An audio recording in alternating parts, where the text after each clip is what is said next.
Terimalah salam hangat dari kami, HKBP Kernolong, HKBP tertua di Pulau Jawa. Bapak, Ibu, dan Saudara yang dikasihi oleh Tuhan Yesus Kristus. Setelah kita beraktivitas sepanjang hari ini, dan kita akan beristirahat malam, sejenak kita mendengar firman Tuhan. Sebelumnya kita berdoa. Ya Allah Bapa, inilah kami anak-anak-Mu yang telah beraktivitas sepanjang hari ini.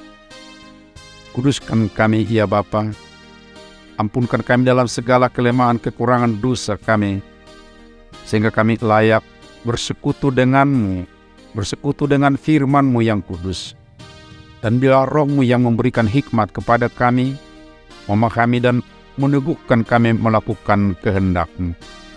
Terima kasih di dalam anak-Mu Yesus Kristus kami berdoa dan bersyukur. Amin. Firman Tuhan bacaan pada malam hari ini sesuai dengan Almanak HKBP adalah dari Markus 6 ayat 1 sampai 6. Dan pembimbing renungan adalah dari ayat 3. Bukankah ia ini tukang kayu anak Maria, saudara Yakobus, Yoses, Yudas, dan Simon? Dan bukankah saudara-saudaranya yang perempuan ada bersama kita? Lalu mereka kecewa dan menolak dia. Kecewa dan menolak. Tidak jarang kita dengar ungkapan orang, "Saya kecewa setelah melihat." Memang di sekitar kita sering terdengar kata kecewa, juga menolak. Kecewa dan penolakan karena tidak sesuai dengan standar atau ukuran dan harapan kita sendiri. Sementara ukuran dan harapan ini biasanya adalah bersifat tertutup, tidak melihat ukuran luar atau memakai pertimbangan atas perkembangan situasi di sekitarnya. Arti leksikal kata kecewa adalah kecil hati, tidak puas karena tidak terkabul keinginannya, harapannya, dan sebagainya. Dan kemudian tidak senang.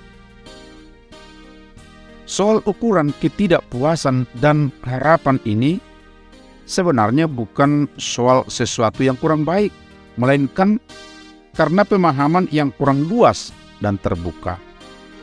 Istilah kerennya, kurang luas wawasannya, sehingga tidak tahu perkembangan dan tidak kuat dasar penilaiannya. Kiranya tidak demikian dengan sobat renungan malam Shalom. Untuk tidak seperti itu, mari kita amati apa yang terjadi dalam nas bacaan malam ini.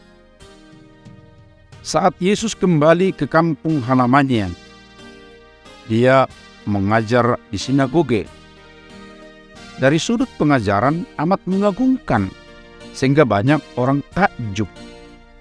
Tetapi hati mereka bukannya terbuka untuk hal baru. Sebab Yesus sudah pernah bertanya jawab di Bait Allah, hingga tertinggal 3 hari di sana. Semua orang sedesanya pasti tahu akan hal itu. Sebab Yusuf dan Maria harus kembali mencari-cari Yesus dan ditemukan di Bait Allah waktu itu.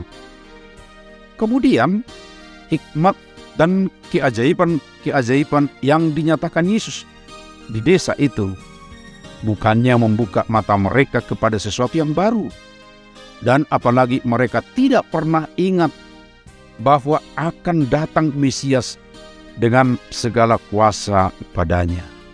Tentu dari pengajaran-pengajaran dari kitab suci harusnya mereka tahu hal itu.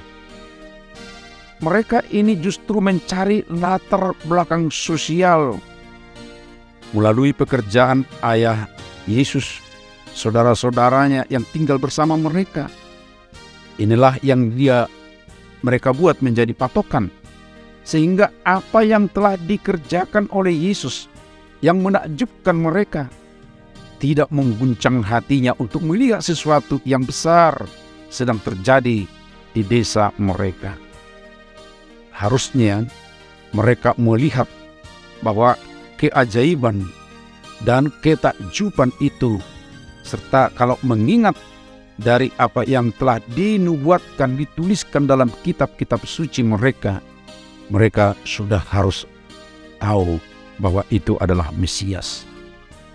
Sulit sekali perubahan di suatu desa atau di suatu kota atau tempat tertentu jika tidak ada keterbukaan untuk melihat kuasa yang sedang bekerja di sekitar mereka.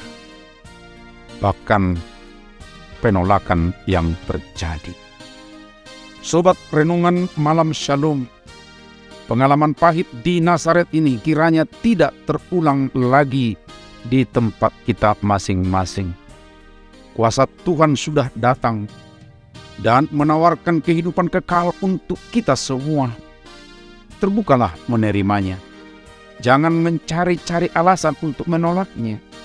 Menerima Yesus sebagai juru selamat adalah mengubah kematian kekal yang seharusnya dialami semua manusia berdosa menjadi kehidupan kekal, dan oleh karenanya orang percaya kepadanya akan memperoleh kehidupan itu. Tuhan memberkati kita. Amin. Mari kita berdoa.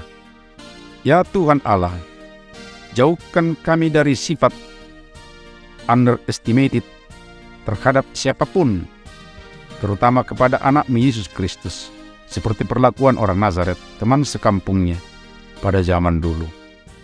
Dan biar juga kami tidak menjadi sumber kekecewaan bagi orang lain, karena kami tidak sesuai dengan karakter sebagaimana Tuhan kehendaki. Berkati kami, kuatkan kami dengan Roh-Mu, sehingga kami benar-benar bersuka cita menerima keselamatan dan kehidupan yang Yesus nyatakan, serta kami juga semakin rajin giat menyampaikannya kepada orang lain, sehingga mereka juga tidak kecewa. Terima kasih Tuhan. Berkatilah kami dalam istirahat malam kami, memperoleh kesegaran, dan biar kami tetap ya Tuhan boleh bekerja esok pagi. Terima kasih, kami serahkan hidup kami ke tangan-Mu, hanya di dalam anak-Mu Yesus Kristus Tuhan kami. Anugerah Tuhan Yesus Kristus, kasih setia Allah Bapa, serta persekutuan dengan Roh Kudus, kiranya menyertai kita semua. Amin.